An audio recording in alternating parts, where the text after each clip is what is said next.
Jen, it is awesome to see you. And as usual, we probably should have turned the microphones on 12 minutes ago. But here we are. You got a chance to see Murphy, who's now laying at the foot of my desk. How are you doing?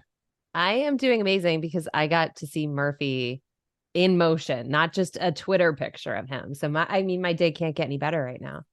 Well, and we've got a great conversation. We'll see how long the conversation goes. So everybody, if the conversation goes about 10 to 15 minutes, you know it was a bad one. If it goes 42 minutes, you know that we used all the time. Sweating. No Thanks. pressure. What are you excited about right now? Oh, what am I excited about? I am excited that it is almost my favorite season, not pumpkin spice season, but sales kickoff season. That is arguably the most fun, most busy, most exciting time of the year in the line of work that I do. Why is it exciting?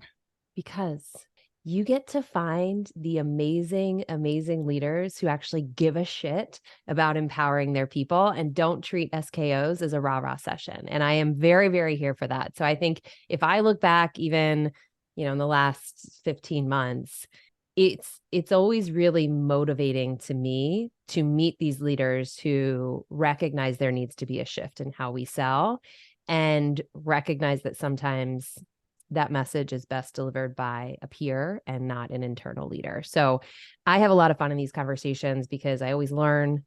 I think it just reminds me how much control we have over, our outcomes in sales that we often neglect to realize. And I just think that's a really fun, cool time to be. Where do you find leaders like that? Here's the fascinating thing. They find me.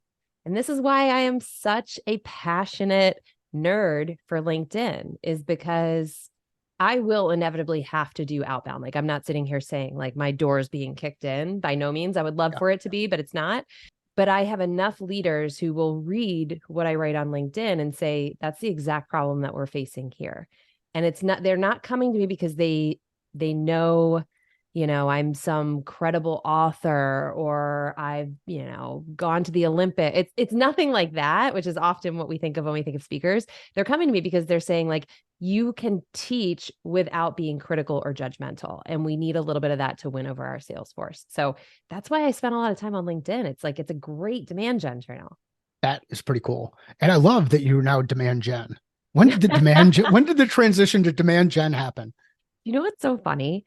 I didn't even come up with demand gen, so I can't take credit for it. When I quit Challenger, my boss, my direct boss, when I told him I was leaving, he was, understandably a little upset, but he was like, if you don't create a business called demand gen, you are just missing the plot. And I was like, that's it. That's what I want to do. And honestly, something that tiny gave me a lot more confidence in leaning more into it. It's fucking awesome. And it's Mm-hmm. simple. I know. How did no one else claim this before? I'm like, what's going on? It's like you always think you Google it and you're like, no way, someone already got it. Absolutely fascinating. So it's interesting to hear you talk about the difference between those sales leaders that are out there who are like, okay, we're going to do the sales kickoff. We're going to get somebody rah, rah, rah. The lights are going to go all kind of crazy. And then everybody is going to go do trust falls or whatever the heck it is that they're going to do. And then 2 weeks later, you're on the same pipeline fucking review call that you were on 3 months earlier. I don't understand why people don't get it or they don't see it. I think there is this belief, and I say this because I've spent 20 years now, or almost 20 years, selling into sales organizations and marketing organizations. I still think, and I'm curious to see what you think, there is this belief that the primary reason sellers aren't hitting quota is because they're not working hard enough. It's constant. Like, I said, I spend all day on LinkedIn. I need to cut down, but I enjoy it, right? Because it helps me form an understanding of where beliefs and assumptions come from. Yeah. But I still read so much around like how sellers just need to work harder and they need to pick up the phone more and they need to bust their ass more.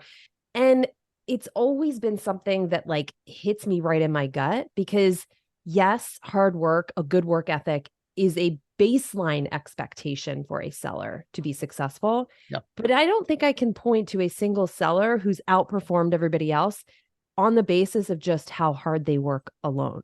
Right. And so I think there is this belief that we just have to motivate people more. And maybe, like I said, I'm curious to see what you think here. Maybe part of that is like, that feels like all we can control. Like I can't make my salespeople better. So what can I do? I can like make them work harder. But what do you think? I don't think you can control that. Like you're not the one who's going to motivate your people. Like, or if you're the one who's going to motivate your people, you've hired the wrong people. Like, what makes you think, what how arrogant are you to think that I can go out there and do some rah that's going to make everybody want to run through a wall just because I said? And the other one that you said that as you were going through it is this whole idea of, if it's not working today, let's just do more of it. Where's the logic? So yeah, I think too many people get caught. The motivation's easy from a check the box perspective. It's like, okay, who'd you get for your sales kickoff? Oh, I got Simon Sinek. I don't know if he does that, or Gary V came in, or Right. like Brene Brown came in, or whoever came in to do whatever, right? And okay, well, how does what they talked about actually apply to the work that everybody's doing? And do you actually understand the work that your people are doing? When's the last time you sat in on a customer call or went out with the client and were not the person who commanded the conversation because you felt like you needed to justify why you were in the room? Like, you just sat there and listened. So it's shitty leadership. It's crappy preconceived notions. And Jen, thanks for getting me fired up on a Thursday afternoon. I mean, you can't put like Journey, Don't Stop Believing on and expect that your sellers are going to hit 200% of their quota. Like, we're selling in such a different environment. And I feel like I try to stay away from always and never statements or absolute statements, but I feel like in general, there's probably never been as much motivation for sellers in the recent history, because so many of them are so fearful of being the next on the chopping block. So when I talk to salespeople, it's like, I want to do well. I want to kill my number. I want to have these great meetings. The problem is, I don't know how to do it, because the things that worked for me in 2020 when everybody was buying everything don't seem to be working anymore, but I'm scared to change it because I don't know if I change it, what if it's worse? Right. So I think that's the thing I want more leaders to embrace, is it's not necessarily a lack of motivation, and it's no knock on, like, I would listen to Brene Brown talk, but does that help me as a salesperson show up differently to a call I have on Thursday and feel more confident in my ability to get to a positive outcome? Probably not. Like, maybe it makes me more confident to pick up the phone, but do I say anything different? I don't know. Well, and so I have to go back to Don't Stop Believing. So when you hear that song, what's the first thing that comes to mind? I carry like a creepy karaoke bar at like 2 a.m. with a bunch of Miller Lite bottles strewn around. What comes to mind for you? That's awesome. So two things. The first one that comes to mind is the last scene in Sopranos where somebody got clipped. So like, is that what you want? People, somebody in the room has a twisted memory like mine and is thinking the same thing. Is this how we want to motivate people? I'm sorry. I never thought that. And now I will only think that moving forward. It's all about being a catalyst and making impact. So there you go. Catalyst for change. So the other one is the Detroit Red Wings. They'll play that song because, born and raised in South Detroit, and everybody goes nuts and all of that kind of stuff. But singer in a smoky room, smell of wine and sweet perfume. We could karaoke our way through this whole thing. We've gone off the rails. Yeah, completely off the rails, completely off the rails.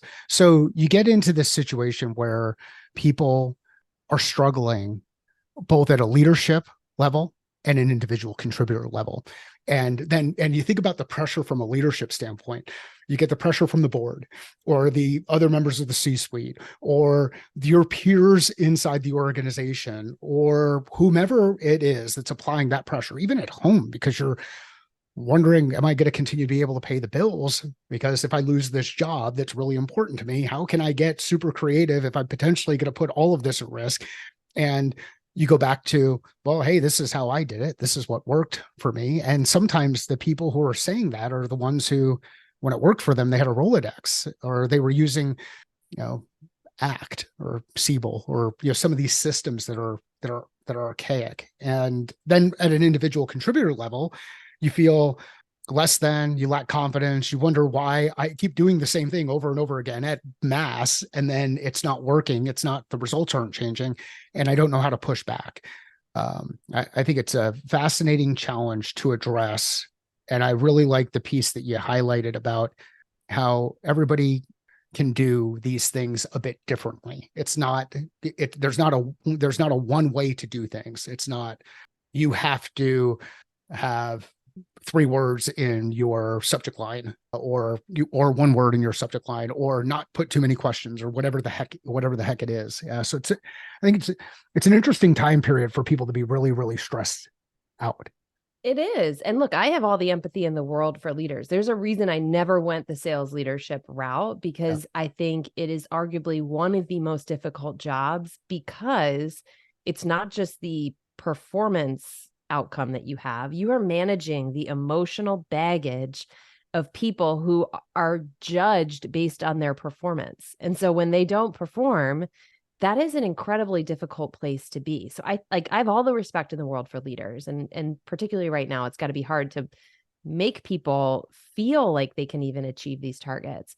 But at the same time, I think like when we look at the year we've had and what we want to be different in the year ahead, I do wish more leaders would go back to buyers and they would say, we're very interested for the deals that we lost, where it kind of went off the rails. Was it like we were just never destined to win? We were just like one of the two of three that you were just price checking against. And it wasn't like we could have shown up with the cure to cancer and it wouldn't have mattered. Or was there a moment where we kind of dropped the ball? And I think, it is arguably hard to get customer time, but I think a lot of customers wish we would ask those questions more because they are frustrated by it. And then when you look at those answers in aggregate, it tells a story around where are we falling down in our sales process? And then where do we need to go and run to fix? And the classic example that's constant is I can't tell you how many times people reach out and they're like, hey, we want negotiation training. And I'm like, well, why? Well, we keep losing a price. Well, are you different? Yeah. How? This way. Do your customers care? Not really. Okay, so you don't have a negotiation problem. You've got a differentiation problem. And like when you are a leader, slowing down and making sure you have conviction that what you are solving for is in fact the right answer, because you're going to now take 2-3 days of your seller's time. And if you're teaching them the wrong thing, you've just made the problem worse, right? So it's like, again, I know that might come across as judgmental or critical of leaders, but I think when you step into that job, you accept that responsibility. It is your choices that dictate often the success of your function. But John, I can look at the CRM and I can see the things that everybody selected in the drop down reason for all the reasons why everybody failed and lost Right. deals. Products, compare. We actually, when I was at Challenger, they rolled out this product like 6 months before I left, which I actually loved, because what it did is instead of waiting until after you won or lost the deal, it was like a win-loss early, like after the first call. And it was really an assessment of how did that seller show up versus how you wanted them to show up. And it was crazy what we learned. Like people who were so confident in their deals would get these survey responses and they're like, oh my gosh, I read that completely wrong. And so that would have been the same person who probably marked price or competitor as the reason for loss, not, hey, I as a salesperson screwed up. Well, and it just highlights the importance of going out there and meeting with customers and what you see when you get a chance to meet with people in person. And it seems like more and more people are open to the idea of figuring out ways to meet in person. One of the ways that I like to do it is at events where your customers are coming to those events. And now you can congregate in this area rather than having to get a bunch of people together inside an office environment. What are you seeing on the event side? Oh my gosh. Events, like I never went to many events when I was at Challenger. And then at Lavender, I was over our events strategy and picked which events we went to and went to a lot of them.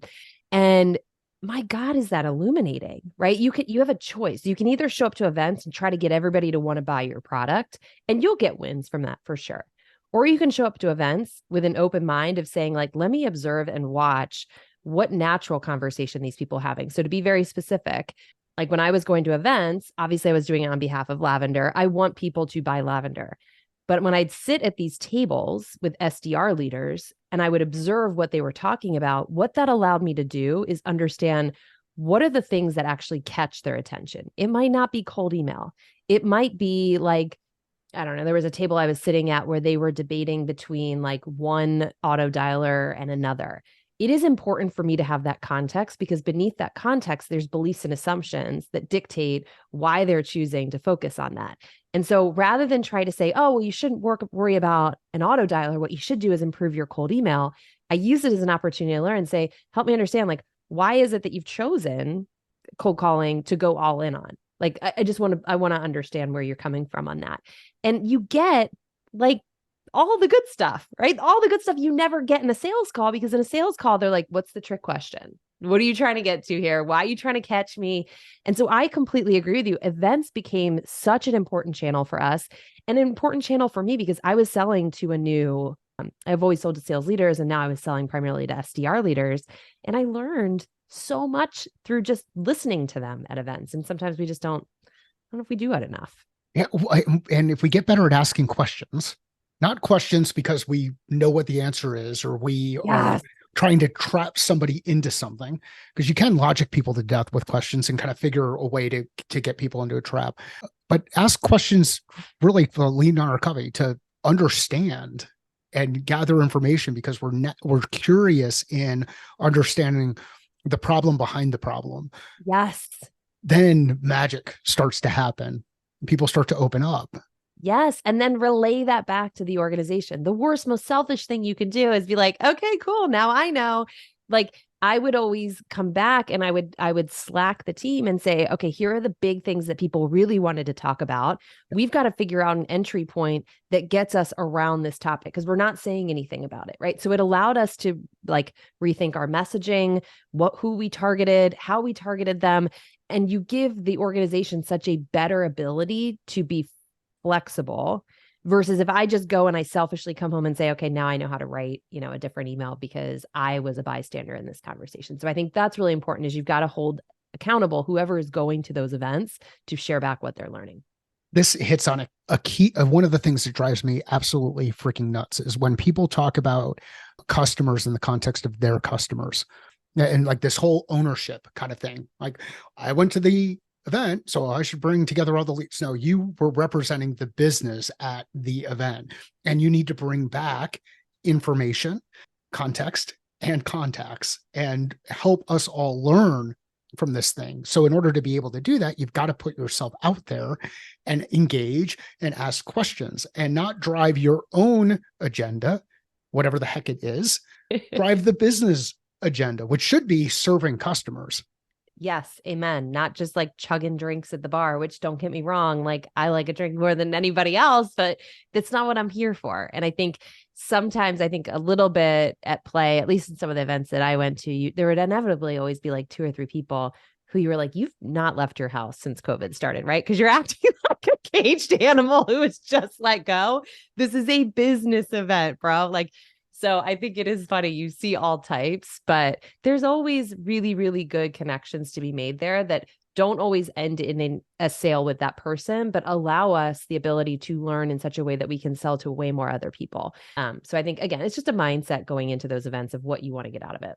It's one of those things that drives me nuts too, is when the follow-up is whatever the cadence is, however you're going to set up your cadences and outreach or whatever system you want to do to automatically fire stuff at people.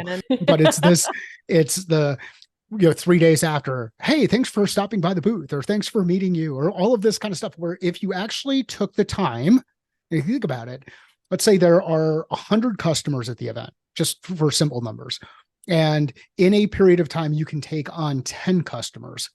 Why send that same email out to 100 potential customers? Why not just have a good conversation with the 10 and send something to them in context, or the 30 that ultimately become the 10? It's just, be more thoughtful in the way that you be more present in the way that you approach life.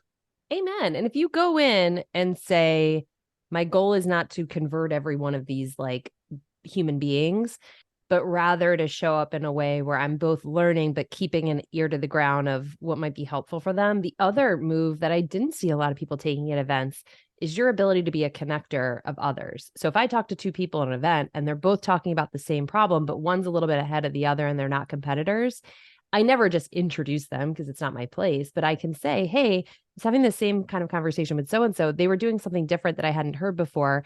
Okay, if I connect you, right? And then you're seen as somebody who adds inherent value above and beyond just the solution that you have, because you are bringing them around other people. And I think when we start to move in those kind of motions, people stop looking at us as like, boring sales reps and actually say, I wonder who else she knows. And maybe I'll go to Jen next time and ask her a question because she might know something. And we don't give ourselves enough credit for how much we know and how much we can help. I don't understand why people struggle with that idea. Why is it that, why do people struggle with that?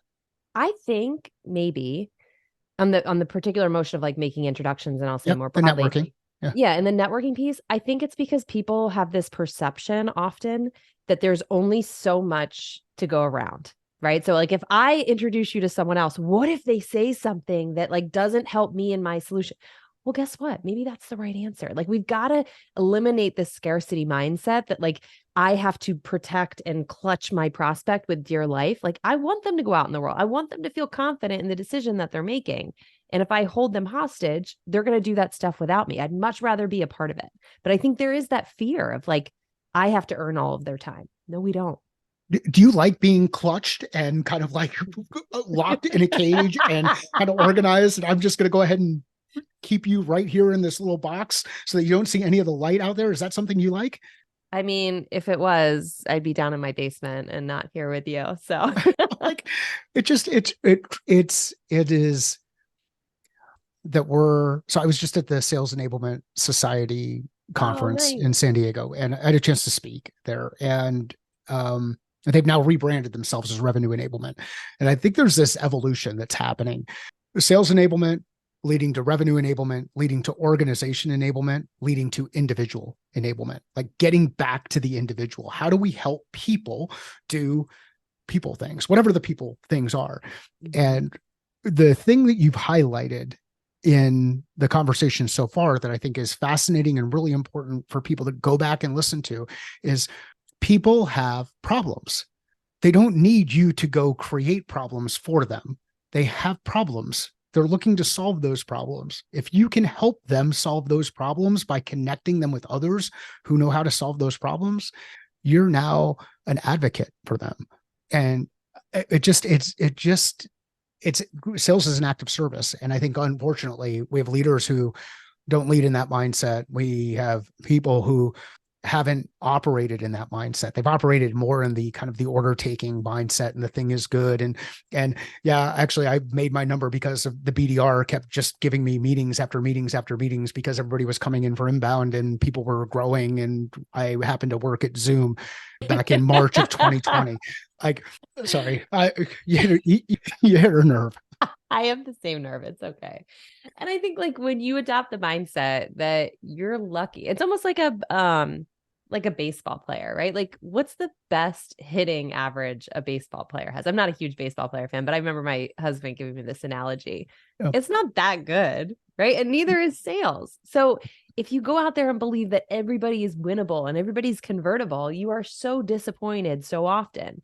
But if you go out and say like, people only buy solutions to problems that they have. So my goal is to figure out, do they have a problem worth solving? Do they see it? Can they do the math? Can they rally everybody else around? Sales becomes more fun because then the losses aren't so personal. Like I'm losing because the problem they feel wasn't big enough. I don't control that. I only control what they choose to do about it if the problem is big enough. And so I think like this order taker mindset has been really difficult for a lot of sellers to shake. yep. And I don't blame them because selling for Zoom in 2020 was probably like the most badass role possible. I would take that job. I'd be like, yeah, give me the commission check. So it's no knock, but it's like, it is a wake up call now that stuff isn't working. We do have to shift the way we think about our job. Yeah. And unfortunately, a lot of those people are now in leadership roles. Yes. Imagine if you're leading a team and guiding them to sell the way that you sold. Zoom back in, and we're not picking on Zoom. We're actually using Zoom to record this, but Yeah. insert whatever it is. We love Zoom. Yeah. Tulips in wherever the tulip thing happened. Remember, like there wasn't there this big run on tulips in some place way back when the most tulip random example you could have picked. I have no idea where it came from, but that's me. I'm random. Can I get a your random mic? Random Yes. mic work as well as demand gen? I don't think it will. Oh my gosh, that was so good. But so we get these booms and busts, and we got to be careful about what playbook we're operating out of. And you said it in the beginning. You were like, you get these managers who are teaching what worked for them. It's a perfect example of that. All right, so let's talk about the things that piss you off. The things that piss me off. Relative to what? Because I've got a long list. So we talked about what got you excited. What's pissing you off right now? Okay. This is one that is such an irritating thing. Or there's two things that are really irritating to me. One, what is this balloon? What is happening? Balloons? Why do you have balloons going? That is the second time that has happened this week on a call. The other call wasn't even being recorded. I have no idea where these balloons are coming from. It's a good thing this is being recorded and that will make it into the entry clip. So, hey, thanks to Man Jen for giving us a hook. That's Zoom. Zoom heard us talking about them and they're like, we're going to let you know we're here and we've got balloons to celebrate it. That was so weird. One single red balloon. Yeah. Like, what is it? Not Chucky. What's that movie? It. Oh, yeah. It. Yeah. That would be creepy. Just a little crown. Okay. What irritates me? Two big things. One, people calling things dead. I just did a stupid TikTok about this yesterday. I'm so sick of it. I'm so tired of it. I'm so over the like one way of thinking. Something cannot work for us and it could work for others. Doesn't mean it's dead. Let's stop doing it. So that's like a personal beef of mine. Second thing is obviously I spent a bunch of time around cold email past 9 months. I'm really pissed off that so many SDRs, AEs, AMs, like it's all across the board, are not given the ability to know obvious shit that sucks about email. Things like starting an email with, I hope you're well, right? And people can knock it all day long. It's not about the saying itself. It's just we are allowing salespeople to walk into completely avoidable traps that cause their performance to be affected. And we don't think about it because it's beneath us, right? Like that's the seller's job to write that, or they're supposed to be using our sequences, which freaking start with, I hope you're well. Like I cannot stand a fixable problem that is left unfixed because we believe we're above it. Therein lies the sermon. I'm trying to come up with a joke around, would you be opposed to? Because it drives me nuts when people like, okay, what training did you go through to ask me, would you be opposed to question? Like, is that how you talk to people? Hey, would you be opposed to pizza tonight? It's creepy. It's creepy. So creepy. And it's like, we wonder why people don't like salespeople a lot of times. It's because we can't just talk like normal people. We put on this act and this persona where our focus is on how do I gain control? And nobody enjoys that. Like, I don't like hanging out with people in my personal life who are hell bent on gaining control of me. Why would we think that works in sales? I don't get that. I really don't like that you brought up the I hope all is well, because that's how I would send emails, like, because I actually hope that the person on the other side was well. Like I hope things are going well, but I knew the person. It wasn't that I was just sending it out blanketly. And that's so for all of the people who trained that as being part of a sequence and ruin that for me, I hate you. Listen, Mike, you're like one of the nicest dudes I know. Do you think anybody is out there thinking that you don't hope them well? Do you think that they think you're going to bed at night being like putting, what are those like voodoo dolls, like stabbing your voodoo dolls? No, everybody knows you want them to be well because you're one of the nicest guys I know. You don't have to say it. People know that about you. And that's how we'll end the podcast. Jen, thank you for get her off the show. Thank you. We talked about it before we turned the mics on. Let's not talk about cold calling because neither Jen or I cold call people. I also don't pick up cold calls. The only time I will pick up a cold call from someone is if I am planning on having a meeting with someone in the next couple of minutes. And I think, oh crap, they can't get into the Zoom, or, oh crap, they're trying to get a hold of me for whatever. And I just didn't happen to have their phone number. So the secret to get me to answer your cold call is to call me at, 58 and 28 or 202 and 32. But when you do it and you trick me into it, do you think I really want to have a conversation with you? Like, how is that for a way to set up a relationship?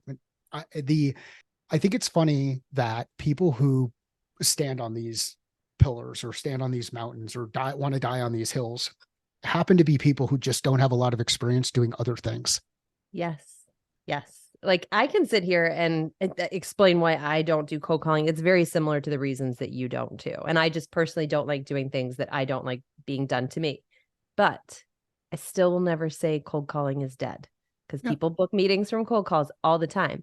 but it's not for me personally. It doesn't make me a worse seller. It just means I pursue a different strategy. And I think that's what that's what I feel like you're getting at is it's okay to do different things in pursuit of winning, as long as those different things are true to how we would want to be treated and aren't this manufactured persona of what we think great salespeople do. Like, a little authenticity never freaking hurt someone. We need more of it.